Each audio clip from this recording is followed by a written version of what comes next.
Hare Krishna, dear devotees. A very warm welcome back again to our ongoing series on the glories of our beloved Sri Vrindavan Dham. But first, Namo Om Vishnupadaya Krishna Pashtaya Bhutale Srimati Bhaktivedanta Swaminiti Namane Namaste Saraswati Deve Gauravani Pacharane Nivishesha Shunyavadi Pastajade Shatarane. All glories to Srila Prabhupada. So, you can see we're in a different environment here than usual. I had to leave Maharashtra for a few days to come to New Delhi for some practical affairs. And one of our congregation members very kindly provided the studio, his studio, for us to do our recording today. So we thank him for that. So you see things are a little different. So, in our last lecture the other day, we spent quite some time explaining the philosophical basis of Radha and Krishna's loving pastimes in Vrindavan. And afterwards, someone wrote to me and said that they would prefer I just shared pastimes and not so much philosophy. But I reminded them that in Krishna book, which is Srila Prabhupada's summary of the 10th canto of Srimad Bhagavatam, Srila Prabhupada shares many of Krishna's pastimes while also weaving in quite a lot of philosophy in order that we can appreciate how Krishna's pastimes are transcendental and are not tinged by anything material. As I mentioned the other day, we also need to hear philosophy so we can defend Krishna, if and when the general public misunderstands him. I was reading a history book the other day that when the British ruled India for almost several hundred years, they had a policy of suppressing the worship of Krishna. And for some time actually promoting the worship of Lord Ramachandra.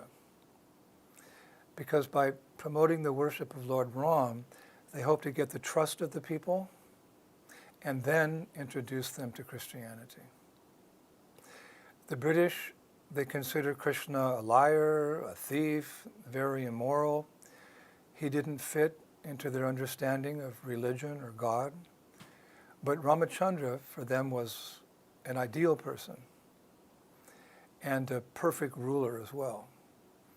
He led a very moral, righteous life. He only had one wife, not like Krishna, 16,108. Of course, little did they know that Krishna and Lord Ramachandra are the same person. But anyway, so for some time, the British promoted the worship of Lord Ram, and they actually tried to discourage people from worshiping Krishna. But we know from a careful study of Srimad Bhagavatam that Krishna is a transcendental personality, the supreme personality of Godhead, far beyond this material nature, far beyond the modes of material nature.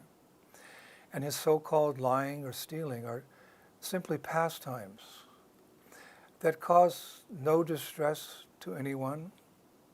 And for his devotees, they give great spiritual joy and transcendental bliss. And everything about Krishna's Vrindavan pastimes are transcendental, even if he or his devotees may appear to display material qualities, like jealousy, for example. In the sacred scripture, Ananta Samhita, Lord Shiva tells Parvati that one time Krishna was enjoying in a very special kunja, or like a garden in a forest, with a gopi named Viraja Gopi. And when one of Srimati Radharani's Sakhis heard about this, she ran to tell Srimati Radharani.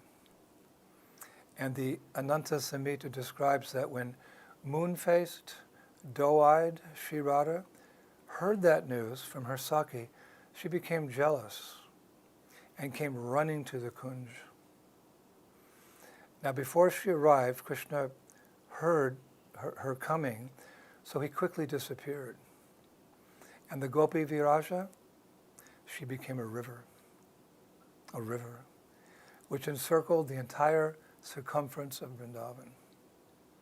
So when Radharani finally arrived at the Kunj with some of her friends, Krishna and Viraja were gone. So absorbed in thoughts of Krishna, Srimati Radharani began to consider how she could attract her beloved away from Gopi Viraja. Now the Acharyas comment that her jealousy was not like material jealousy. Material jealousy is all based around ourselves, I, me, and mine.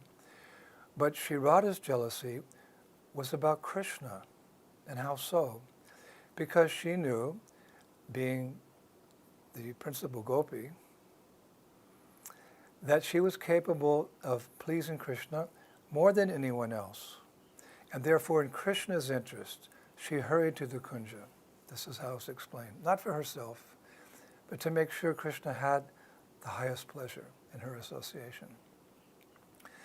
So, as a means or a way to attract Krishna from where he was hiding, somewhere he disappeared, she created from her own transcendental potency a very beautiful place between the Ganges and Jamuna rivers. Then she decorated that place with beautiful creepers and trees and filled it with butterflies and bumblebees, and all types of beautiful animals like rabbits and deers, etc. And she also manifested in that beautiful abode fragrant jasmine, malika, and malati flowers. Then she called for Cupid, along with springtime personified. I liked that part. She called for Cupid along with springtime personified. Then she said to all those entities, "For the pleasure of my beloved Krishna, I want you all to reside here eternally." Then she called for all beautiful birds ever created, and she told them, "Please reside here and sing forever the names of my beloved Krishna." And then what did she do? Then she took a flute, and played the most beautiful melody to attract Krishna. And it worked. Within moments, Krishna appeared. And he took her hand and he said, quote, "Oh, lovely-faced Radha, you are my very life. There is no one more dear to me than you. Just for me, you have created this wonderful abode, this wonderful dham. From now on, the devotees will always glorify this wonderful place that you have made. Let us give it a name." Krishna said, "Let us give it a name." So, this beautiful abode that she'd manifested, Krishna looked around for a while, looking at it. And then he paused for a moment and he said, quote, famously, "Because it is an island between two rivers, the wise will call it Navadvip." Hare Krishna. The wise will call it Navadvip. And then Krishna went on to say, "By my order, all the holy places will come and reside here. Those persons who come to worship us as the divine couple here will certainly attain the mood of the Sakhis. And if anyone comes to this holy dham just once, he will receive the benefit of going to all holy places." Hare Krishna. And that place, that abode, dear Prabhus, that is the most sacred Shri Navadvip Mayapur Dham, where our International Society for Krishna Consciousness is presently building our Temple of the Vedic Planetarium on the desire of our beloved Srila Prabhupada. Yes, all by the mercy of Vrindavaneshwari Srimati Radharani. So we just ended up in Mayapur by Srimati Radharani's grace, but we're going to return to Yavat now, because this is essentially, this lecture is meant to be about our little mini-series about Sri Vrindavan and Yavat in particular. So we'll tell some more pastimes from Yavat. There's just so many pastimes from Yavat. Let's see. So one time, Kutila, Abhimanyu's sister, you remember, was walking through a forest just next to Yavat when she saw Radha and Krishna sitting together in a small kunja, small grove, laughing and joking together. So she immediately turned around and ran as fast as she could back to the Yavat palace. And finding Abhimanyu, Radharani's so-called husband, she said, "You stupid fool, Abhimanyu. You never believe me when I tell you about the antics of your wife and this rascal Krishna. But just go to the forest now and see for yourself. Go and see what is going on with your own two eyes. Radha and Krishna are sitting together in a kunj in the forest, happily enjoying each other's association." The words of Kutila. So Abhimanyu knows his sister to be somewhat eccentric, and as her name states, she's crooked. But he decided to go to the forest anyway and see for himself if what she was saying was true. So off he went, and when he was approaching the kunja that his sister had indicated, Radharani caught a glimpse of him coming.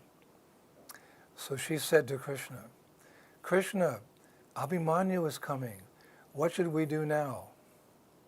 So Krishna said, "Just bow down." So she said, "But my husband's coming." So Krishna repeated, "Just bow down." So Sri Radha bowed down, and the next moment, Abhimanyu arrived there. And what did he see? He saw a beautiful statue of Kali standing there with her chopper and her tongue sticking out.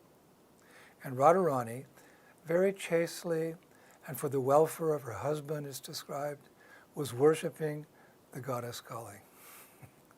So Abhimanyu, he said to himself, "My sister is so stupid, and she thinks that I'm also stupid. Just see how my wife is nicely worshipping Mother Kali. She's bowing down before a beautiful deity of Mother Kali." Hare Krishna. So we've heard about, isn't it, Kaliya Krishna? We all know about Kaliya Krishna. So here was Kali Krishna. Kali Krishna. So Yavat, it's the most wonderful place. On another occasion, Radha and Krishna were enjoying the pleasing atmosphere of the Vrindavan forest in the company of the gopis, other gopis, when Chandravali's close friend, Padma, happened to walk by and see that. And when she saw that, she stopped and she's looking, and the acharyas say she was up to no good when she saw Radha and Krishna together. In the sense that in Vrindavan, Chandravali Gopi is Sri Radha's chief competitor. Both of them are always vying for Krishna's attention, and each one of them has helpers in this regard. So Padma is Chandravali's main helper. Of course, one might ask, why does Radharani have a competitor? And we touched on this last year, but it would be nice to cover some of the main points again. All that happens in Vrindavan is meant to increase everyone's love. Krishna's love for Radha, Radha's love for Krishna, the devotees' love for the divine couple's love for the devotees. It's all about love, transcendental love, pure love. I heard my godbrother Goranga Swami say in a lecture I was listening to recently, he said that, quote, Krishna consciousness is a movement of love masquerading as a philosophy. Krishna consciousness is a movement of love masquerading as a philosophy. So love reigns supreme in the spiritual world. So just as how we spoke recently, how obstacles serve to intensify Radha and Krishna's love for each other, so also this spirit of competition in Vrindavan also increases everyone's attachment to Radha and Krishna. In the material world, when there's competition, someone wins and someone loses. But when there's competition in Krishna consciousness, everyone's a winner. Because the winner or the loser, because of that competition all centered around Krishna, whether you're the winner or the loser in that particular engagement, you just fall more in love with Krishna as a result, because Krishna is the center of the competition. So competition can be good. I remember in the 1970s when the Los Angeles Temple beat the Radha Damodar traveling book distribution party in the number of books distributed. Srila Prabhupada wrote to the temple president in Los Angeles, quote, this is good competition. So now Tamal Krishna is defeated by you. So 1 month you defeat him, and another he can defeat you. And in this way, Radha Damodar's service will be increased by transcendental competition. This is very nice, Prabhupada wrote. This is very nice. In the spiritual world, competition exists solely for the pleasure of Krishna. When Krishna runs ahead of his friends while they play in the fields or the forests of Vrindavan, he's pleased when the boys compete to be the first to touch him. And in Damodar Leela, Krishna competes with his own mother, isn't it? And Yashoda wins. Her pure love conquers Krishna, who submits to being tied to the grinding mortar. Krishna and the gopis compete in attracting one another. Srila Krishnadas Kaviraj Goswami writes in Chaitanya Charitamrita, Adi 4, 192, 193, quote, the beauty of Lord Krishna increases at the sight of the beauty of the gopis. And the more the gopis see Krishna's beauty, the more their beauty increases. In this way, a competition takes place between them in which no one acknowledges defeat. And even Krishna speaks of a competition between himself and Srimati Radharani that I found in Chaitanya Charitamrita, Adi Leela 4, 142. Quote, there is constant competition between my sweetness and the mirror of Radha's love, Krishna says. They both go on increasing, but neither knows defeat from the Lord. There is constant competition between my sweetness and the mirror of Radha's love. They both go on increasing, but neither knows defeat. So the basic idea is that this transcendental competition acts as a spice that increases the love of the Vrindavan devotees for Krishna and Krishna's love for his devotees. And once again, there's no real losers in Vrindavan. Everyone's a winner. Srila Prabhupada wrote to my godbrother, Shri Govinda Das, December 6, 1974, quote, sometimes we may differ, but Krishna is the center. Just like in Vrindavan, there is Radharani's party and there's Chandravali's party. So Krishna is the center of both parties. So even there is competition between the parties, but they all coincide in Krishna. Transcendental competition. What would we know about transcendental competition if it wasn't for Srila Prabhupada? So Chandravali and Radharani are the chief competitors for Krishna's love. But as I was researching the matter, I came to understand that Chandravali, she almost always loses in that competition between her and Sri Radha, for the simple reason that no one's love can compare with Sri Radha's love for Krishna and her ability to attract him.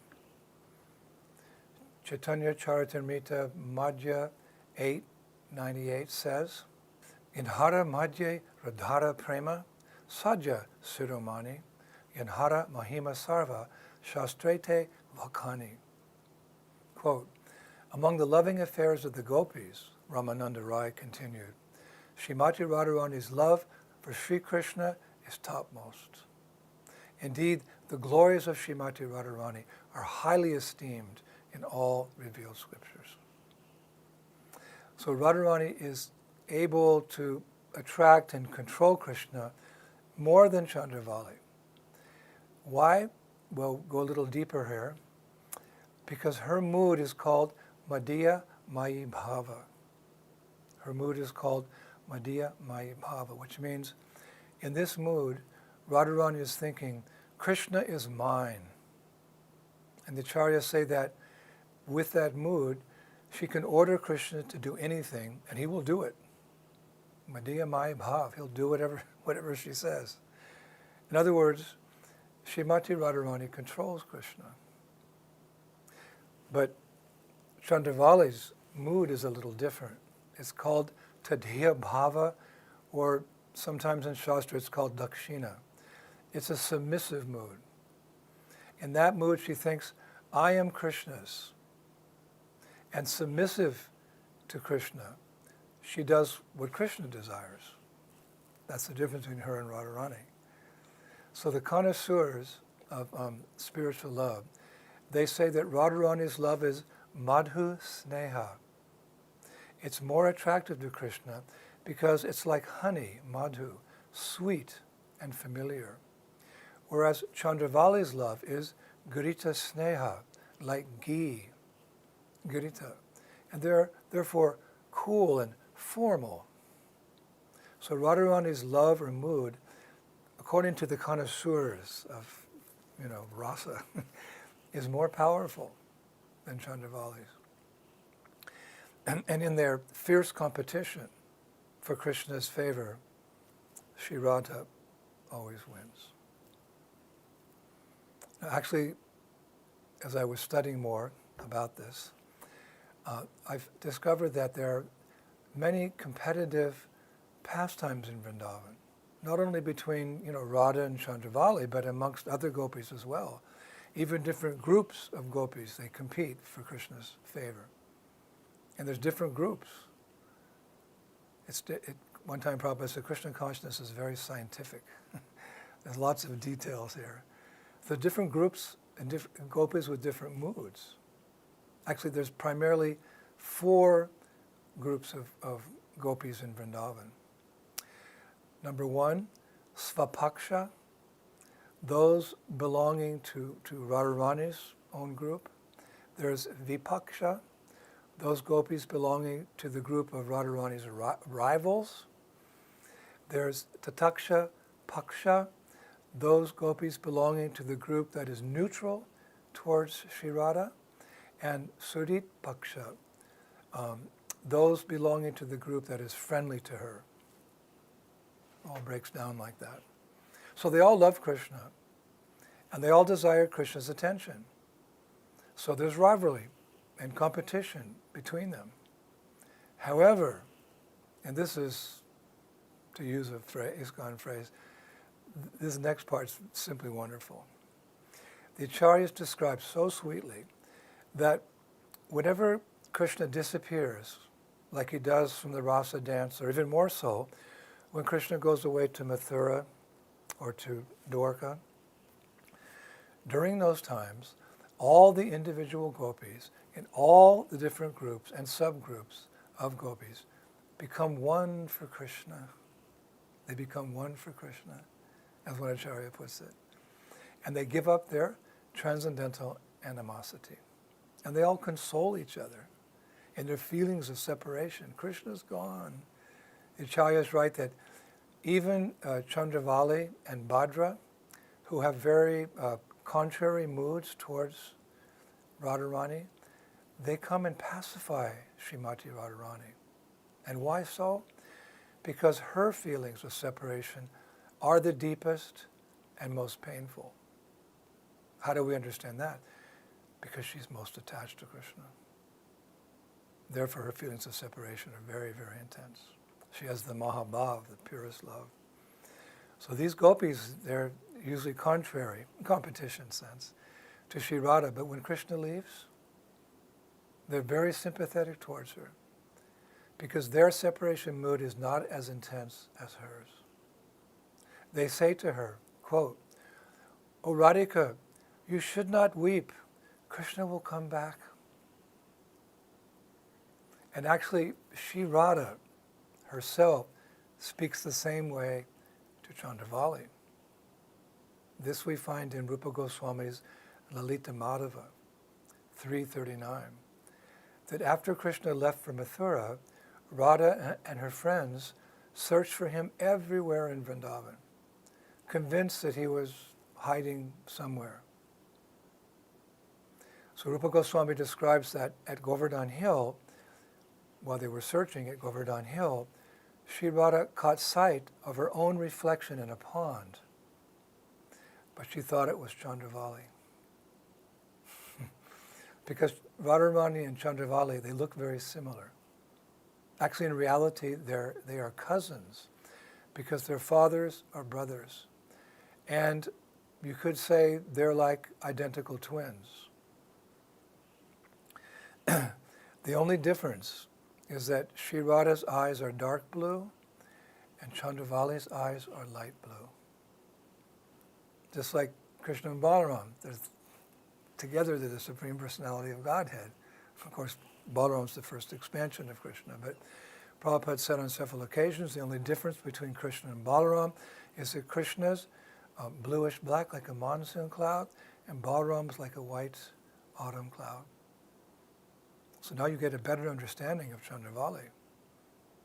She's Radharani's cousin. And the only difference is that Chandravali's eyes are light blue and Radha's eyes are dark blue. So when Sri Radharani and her gopis were looking for Krishna, he left, then she came to a pond at Govardhan Hill. She looked in and she thought, oh, there's Chandravali. So it's nicely described by Rupa Goswami that Radha appealed to Chandravali with the following words: Sandrai Sundari Vrindasho Hari Parish Vangir Idam Mangalam. So sweet. O Chandravali, how fortunate I am to see you. Up to now, it has been a most inauspicious day. How many times Krishna held you tightly in his arms. Quickly, water my thirsty soul by wrapping your arms, which still carry the fragrance of Krishna's flower ornaments around my neck. Wow. Lalita Madhava 944. Radharani speaking to her chief competitor. The reflection in the pond. O Chandravali, how fortunate I am to see you. Up to now, it has been a most inauspicious day. How many times Krishna held you tightly in his arms. Quickly, water my thirsty soul by wrapping your arms, which still carry the fragrance of Krishna's flower ornaments around my neck. Hare Krishna. This is on a very high level, of course, but it so much reminds me of Srila Prabhupada's advice to us. Isn't it? He said, your love for me will be tested how you cooperate together when I am gone. That's what came to my mind. My spiritual master. That's the safest.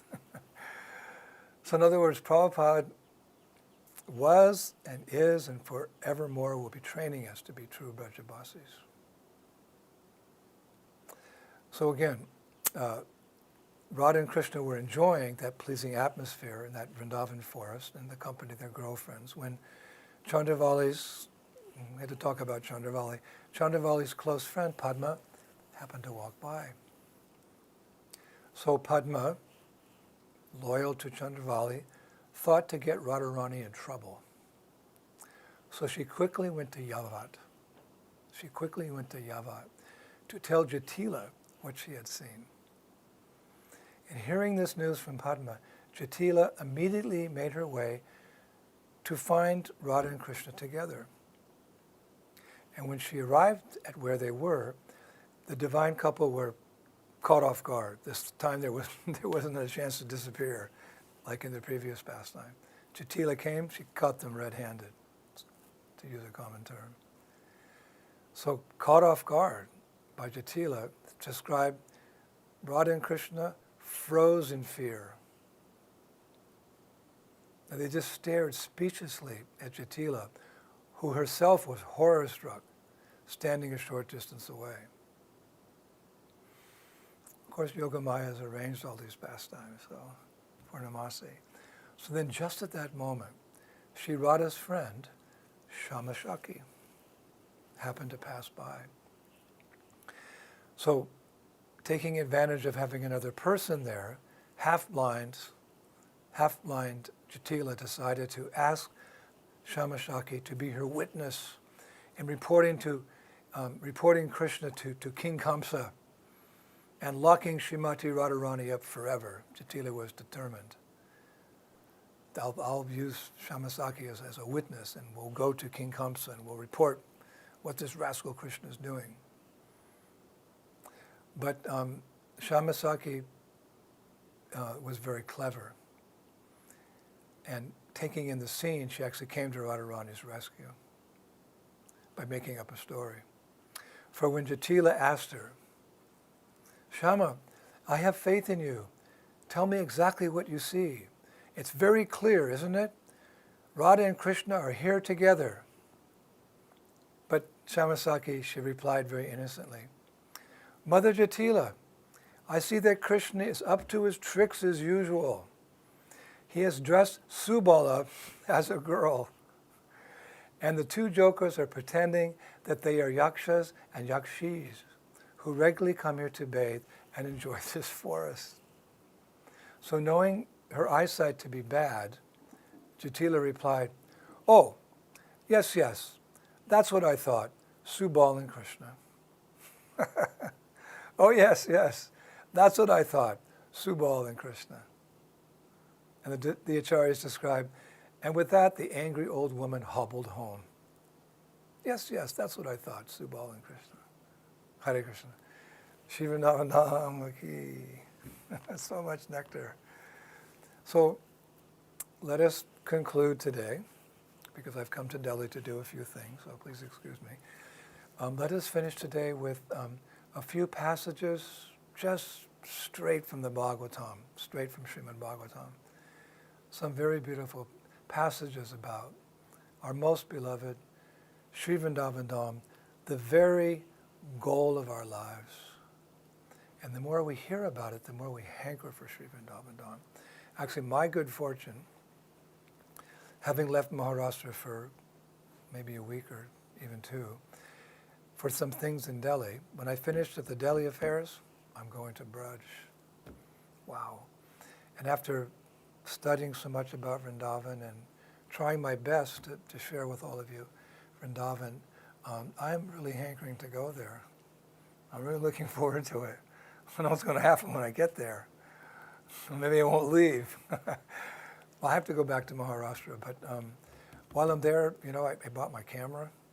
Haven't used my camera in Vrindavan for like almost 2 years now. Looking forward. I'll put some nice photo albums up on Facebook for everybody. Anyway, let's hear from Srimad Bhagavatam, the glories of Vrindavan. Very fitting way to finish today. Goloka, also called Vrindavan, is always full of cows. There are many waterfalls which are always pouring water, and the sound is so sweet that it covers the sound of the crickets. And because water flows all over, the forest always looks very green and very beautiful.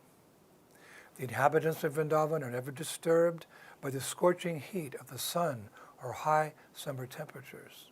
The lakes of Vrindavan are surrounded by green grasses, and various kinds of lotus flowers bloom there. The air blowing in Vrindavan carries the aromatic pollen of those lotus flowers. When the particles of water from the waves of the Jamuna River, the lakes, and the waterfalls touch the bodies of the inhabitants of Vrindavan, they automatically feel a cooling effect.